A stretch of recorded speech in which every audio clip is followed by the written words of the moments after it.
Hi students, welcome to the video. This is the part 2 of the chapter 1 operating system and GUI. In part 1 we have learned what is operating system, computer hardware and software, and I didn't see any comment under the comment section of the last video, so I hope you could understand the last video. If you have any doubts or suggestions, you can comment in comment section of this video, then only I can clarify those doubts in the next video. So in this video we are going to learn about different functions of an operating system. So let's begin our topic, functions of an operating system. As we already know, the operating system is needed because in order to communicate with the computer, a user must use an operating system. The operating system will act as an intermediate between the user and the computer, that you already know. The first function of an operating system is processor management. Actually, what is the processor? We know that a processor is a hardware. It is a component placed on the motherboard. What is the use of that component, processor, or the processor is also known as the central processing unit? What is the use of that processor or CPU? I think all of you or majority of you are using computer. While you purchasing the computer, you have learned about the processor, or you may be buying the latest processor. It may be i3 or i7 or i5 like that. So what is the use of that? We know that in computer many applications are working. Applications means these applications are made by set of programs. These programs are executed by the processor.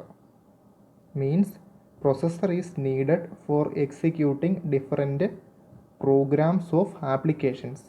That's how each application in the computer is working.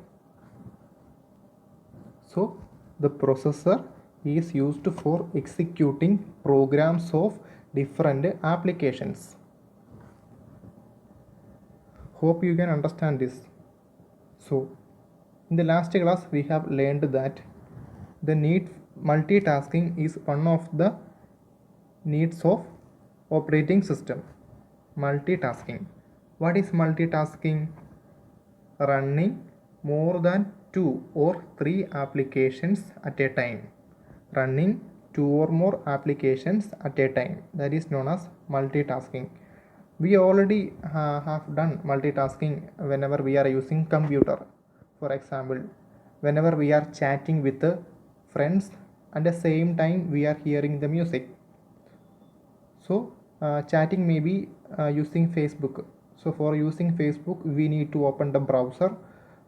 For hearing the music we need to open the music player. So the browser and the music player are running at a time. So that is known as multitasking. So what happens there? The program of the browser and the program of the music player should run or should execute. Then only we can use the both applications at a time. But here a problem is the processor cannot execute programs of both applications at the same time. Means at a time the processor can execute the program of one application at a time. So what happens? Here the operating system performs an operation. Operating system allocate the processor for one application at a time. After that the processor will be allocated to the next application. Understood? Hope you can understand. So the processor at a time, the processor will be allocated to one application. After that the processor will be allocated to the next application. So it will switch in between these two applications.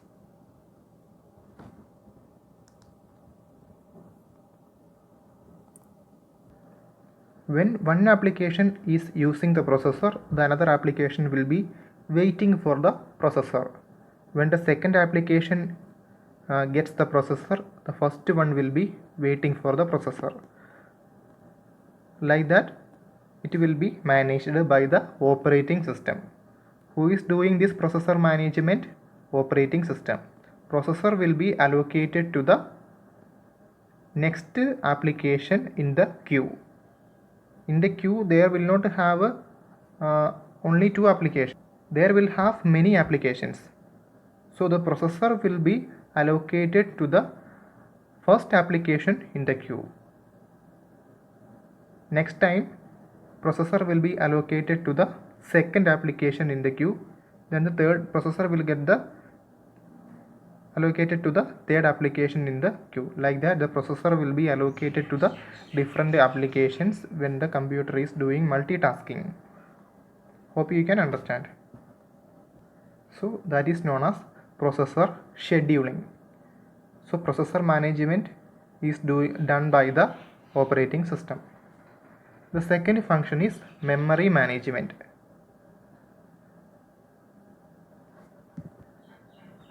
We have already learned that the processor is executing the programs of applications. How the processor getting the programs? So before the processor is getting the programs of applications, those programs will be loaded into the memory. What is memory? Memory means, you have heard that RAM means random access memory.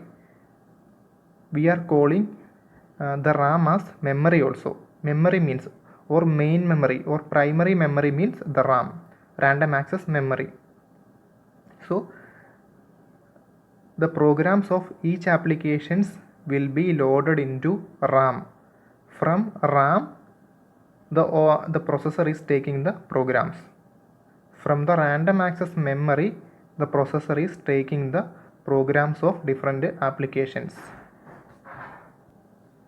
Here you can see a figure. In the figure, three components are placed. The first one is CPU or the processor, then the cache memory, then the RAM. Here RAM means the memory. We have already learned RAM means the memory. So the programs of each applications firstly will be loaded to the random access memory. From the random access memory, it will be loaded to cache memory, because cache memory means it is placed in between CPU and the RAM. Cache memory is faster than the random access memory. The cache memory can supply the programs to the CPU faster than the random access memory. That's why we are placing the cache memory in between the CPU and the random access memory. So what is the advantage? The CPU can get the programs from the cache memory faster. That's why we are placing the cache memory in between CPU and the RAM. So when the computer is doing multitasking, in which program or in which application is got the CPU now, programs of that application will be loaded into RAM. When the CPU is ready for execution, cache memory will have the same program. So at that time, CPU or the processor is taking the program from the cache memory. Second time, the RAM will be allocated to the second application in the queue. So the program of the second application will be loaded into RAM. When the CPU is ready, from the RAM, those programs will be loaded into cache memory, and CPU is taking those programs from the cache memory. Suppose the Google Chrome got the CPU now, so the program of Google Chrome will be loaded into RAM. Next time, the program of music player will be loaded into RAM. That's how the memory is managed by the processor. The next function of an OS is file management. From the name you can understand about this feature.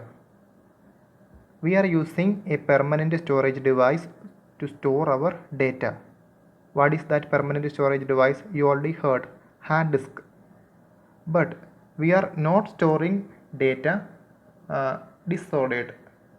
We are storing data in an ordered manner by using different directories, drives, or by using folders. We can manage our data, which means we can organize our data in a better way. That is known as file management. Why we are organizing data in a special way? Because then only we can access those data very easily. We know that the processor is executing those programs. When the processor is executing programs, sometimes the processor is needed the data also.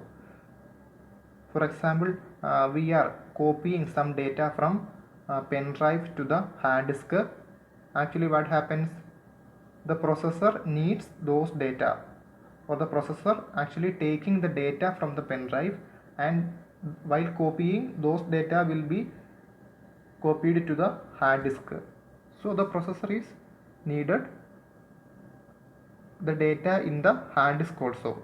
So if it is not arranged in a proper manner, what happens? The processor cannot access the data easily. So the data must be organized in a well manner. So that file management is done by the operating system. You may be created many folders in order to store your files. For storing images, you can create an image folder. For storing videos, you can create video folder, isn't it? So that is a file management. And while creating different types of files, we can give different extension also, isn't it, in order to identify or in order to retrieve fastly a particular type of files. That is also doing by the operating system. So the third function of an operating system is file management.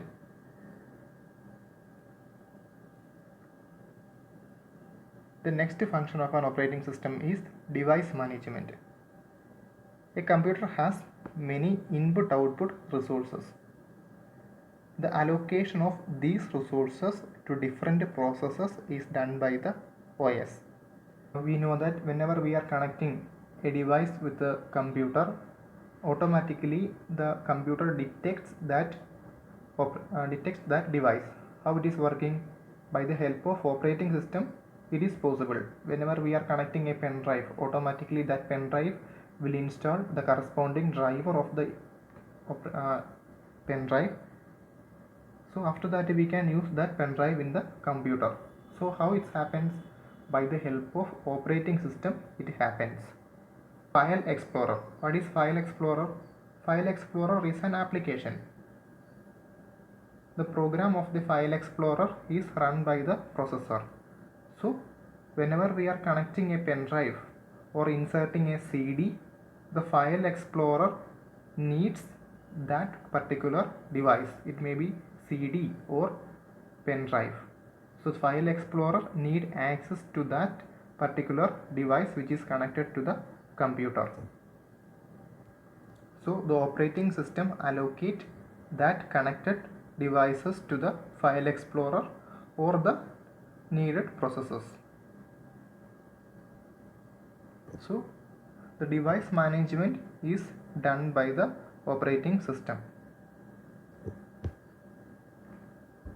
The next one is providing interface. We already learned that about the interface. Interface means it is a facility to communicate with the computer which the user gets. We can see different types of interface. It may be character user interface or graphical user interface. About this GUI and CUI you will learn in the next video. So an interface means it is a platform in order to communicate with the computer. For example, we can open an application by double clicking on the particular icon from the desktop. If you want to open the Microsoft Word, we can just click on the icon of the Microsoft Word. At that time, it will be opened. That is known as an interface. We can have menus, templates, different types of gadgets. So, an interface is provided by the operating system. That is the another feature of or another function of an operating system. The next function of an OS is job control. Job control simply means in order to run or execute or use any application, the user must communicate with the computer. So the whatever the user is doing will be monitored by the OS. The user is double clicking or using or choosing any application, the operating system will monitor that. That is known as job control. Whatever the user wanted to do, that the operating system must manage that. That is known as job control. The next feature is security and protection. As we know that a computer system may be monitored by the unknown person. If the OS is not taking any safety measures on data, it will be hacked by the unknown person illegally, as we already know. Therefore, an OS keeps an eye on the data. How the OS is protecting our data? By providing different types of security. For example, Windows Defender, the firewall, or any other types of antivirus softwares. So by using these facilities, the operating system protects our important data from the unknown person. We have learned about viruses or other types of hacking. So by using hacking or viruses, the unknown person may try to access our data without our permission. So the operating system actually protects our data from these kinds of illegal activities. So another feature of operating system is security and protection. The final one is enforcement of priority system. It means in multitasking there may have 5 or 6 programs. So depend on the priority, each programs will be allocated with the processor. So that priority here meant by the enforcement of priority system.